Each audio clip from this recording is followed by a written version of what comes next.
on va essayer de laisser la place au débat. Je voudrais d'abord, bien sûr, commencer en remerciant pour cette invitation, vous dire que je suis très content d'être là avec vous aujourd'hui, et je le suis au nom de toutes les casquettes qu'a rappelé tout à l'heure François Bayrou. Effectivement, nous sommes rencontrés à l'occasion de l'affaire Tapie. On ne se connaissait pas et on nous a fait le reproche à l'époque d'être amis. Bien, cette affaire Tapie aura au moins permis à cette amitié de se nouer. Et naturellement, je vous en remercie. Je m'en félicite et je vous en remercie. Donc je suis très content d'être là. Après, en plus, toutes les paroles très chaleureuses que vous avez eu la gentillesse de prononcer à mon endroit. Alors, pour revenir au sujet et pour aller vite, moi, j'ai envie de porter un regard assez politique, en réalité, le regard d'un juriste, mais politique, sur l'état de délabrement de notre démocratie au jour où nous parlons. Puisqu'au fond, une démocratie, c'est quoi? C'est non pas 3, mais 4 pouvoirs. Un pouvoir exécutif, un pouvoir législatif, un pouvoir, je le dis bien et j'y reviendrai, judiciaire, et puis même un pouvoir médiatique. Et que constate-t-on aujourd'hui? Eh bien, c'est que après, allez, disons-le, 10 ans de sarkozysme, chacun de ces pouvoirs a été progressivement rogné au point qu'il n'en reste plus beaucoup de chacun de ces 4 pouvoirs ou contre-pouvoirs. Le Parlement d'abord. Le Parlement, on le sait, on n'est pas là pour critiquer les députés. Les députés sont victimes d'un système dans lequel, au fond, ils n'ont pas véritablement la parole. Qu'on soit député de la majorité, on est obligé de suivre la majorité sous peine de sanctions sévères à la prochaine législative, ou qu'on soit député de l'opposition où on peut faire tout ce qu'on veut, y compris un travail, et je l'ai vu sous cette législature, parfois un travail exemplaire sur les textes et les propositions, les projets de loi faits par les députés de l'opposition, travail sur des textes pas nécessairement très politiques, mais travail systématiquement rejeté pour la raison que précisément il venait de députés de l'opposition. Donc un député aujourd'hui n'a finalement plus beaucoup de pouvoir, et je ne parle même pas de cette forme, comment dire, la réunion de ce congrès, ce simulacre de congrès qui est devenu une sorte de, à mes yeux en tout cas, d'exercice de vanité, d'une sorte de roi tout-puissant qui convoque ces gens à Versailles et dont on va peut-être avoir encore un exemple dans les semaines qui viennent. Donc voilà pour le pouvoir législatif. Sur le pouvoir judiciaire, il n'en a même pas le nom de pouvoir.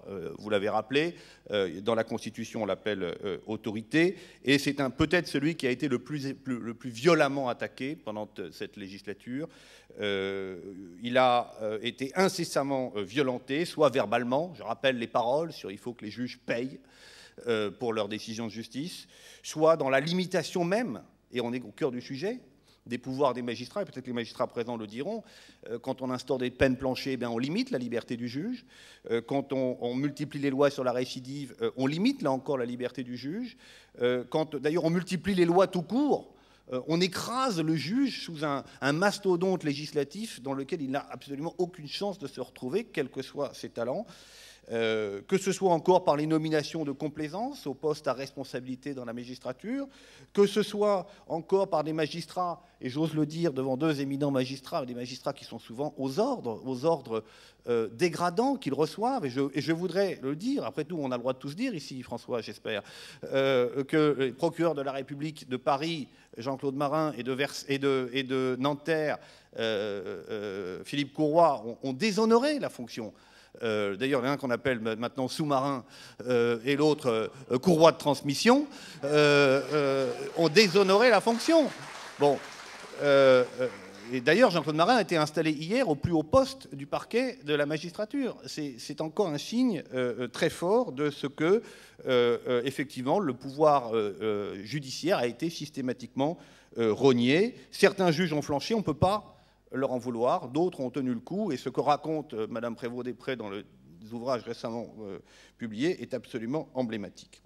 Le pouvoir médiatique, ensuite, qui est censé être le contre-pouvoir le plus libre, eh bien non, le président de la République actuelle a des liens, pas seulement d'amitié, des liens qu'il qualifie lui-même de fraternels avec les représentants des grands groupes médiatiques, que ce soit Bouygues, que ce soit avec TF1, que ce soit Dassault avec Le Figaro, que ce soit Lagardère avec Europe 1 et le Journal du Dimanche, Le Point, Pinault, Bolloré, etc., etc. Et quand bien même ces médias ne suffiraient pas à avoir une domination sur l'ensemble de ce que comment l'information est distribuée, il faut en plus mettre la main sur les représentants de l'audiovisuel public avec des lois spéciales où on va nommer des gens à la main du pouvoir en place, avec ce vice particulier qui consiste à les nommer des gens qui sont plus ou moins étiquetés à gauche et dont on va pouvoir attendre le retour ou la complaisance de celui qui est fraîchement converti.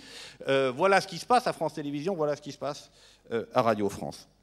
Alors, et puis enfin, on peut aussi en parler, le pouvoir exécutif lui-même, puisque même le pouvoir exécutif a vu ses attributions rognées. Le gouvernement n'a cessé de se voir opposer des conseillers du prince à l'Élysée, et le Premier ministre a été ravalé d'emblée au rang de simple collaborateur du président de la République. Donc, les cas de pouvoir sont aujourd'hui totalement affaiblis, sinon, fortement diminués.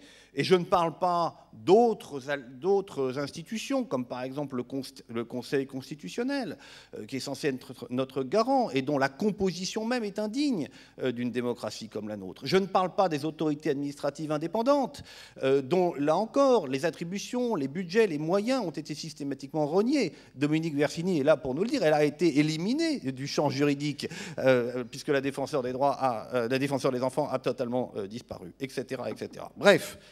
La République actuelle, ce n'est pas 4 pouvoirs, mais plutôt le pouvoir d'un seul.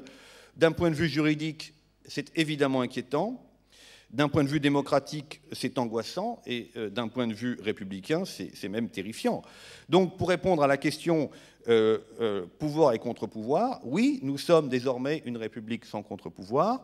D'ailleurs, les 2 livres récents, vous avez fait référence, qui viennent de paraître, montrent bien à quel point, au cœur du système de l'État, l'ensemble du dispositif est vérolé véritablement.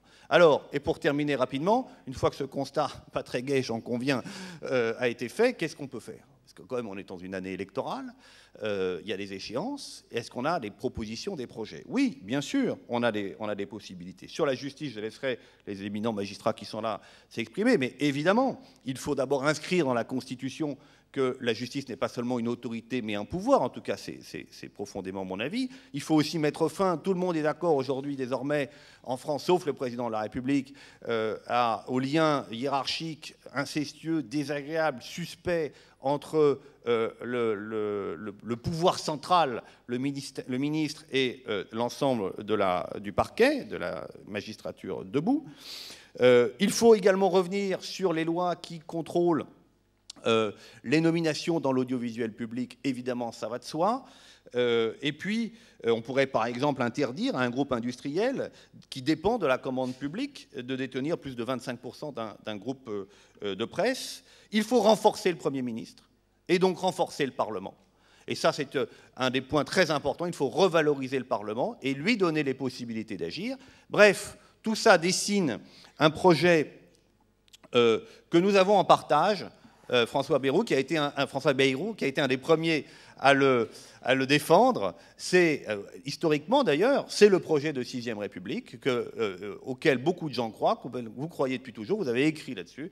Nous sommes un certain nombre aussi, de mon côté de l'échiquier politique, à croire à ce projet. J'espère que nous aurons l'occasion d'en parler, de tirer des ponts, de faire un bout de chemin ensemble autour de cette notion forte de 6e République qui pourrait abriter l'ensemble de ces propositions qui permettraient de pallier à l'ensemble de ces contre-pouvoirs qui sont aujourd'hui rognés.